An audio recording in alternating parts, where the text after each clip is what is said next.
No barco, os nenos aprenden cousas que non veñen nos libros. A historia dos mozos náufragos que o patrón rico non quixo acudirles. Contan os mariñeiros de Porto Soubrín que outrora todas as casiñas da aldea viñeran como alfaia cando a raiola do sol tocaba nos vidros das súas fiestas. A aldea, aínda que pequena, fíxose moi famosa. Era coñecida de todos os barcos, pero un día chegou a Malafal. O seu porto rolou a morte as súas casas e as mulleres choraron nas rúas. Foi o día do naufraxio. O mar volveuse mouro e os homes estaban no mar. O vento zoaba como 100 lobos doentes. Os tronos non deixaban escoitar as sereas e os homes non voltaban do mar. Entón, as mulleres saíron das casas, xuntáronse nos recantos e foronse ver o mar. Agardaron moitas horas gandeiras no marcadeiro. Había xa moito tempo que estaban ali cando observaron as lumiñas dun barco que se achegaba. Os seus corazóns encheronse de esperanza. Xa voltan! Non lles aconteceu nada!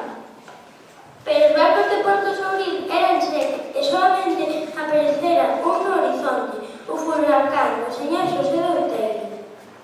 As mulleres foronse pregar que voltase ao mar en procura dos seus homes. El díxoles: "Veño moi canso, xa voltarán." As mulleres, cos ollos cheos de bágoas, aínda lle tocaron: "Vai somente ata as illas." Pero o señor Xosé de Outeiro, por mal nome do Anaco, xa vos dixen que veña moi canso. Don Anaco cos seus fillos colleu o camiño da casa e as mulleres acompañábanos chorando. "Vai botar unha olladiña." "Ide chorar na praia, deixade de dormir, mulleres do derro." Neste intre, un lostrego trinxiu de morado a cara de Don Anaco. As mulleres foronse chorar á praia. Ao mencer, o mar botou os corpos dos mariñeiros mortos e as vagas, o lodo e a fame adonáronse de Porto Soubrín ata que os nenos chegaron a mozos, fixeron outros barcos e saíron ao mar.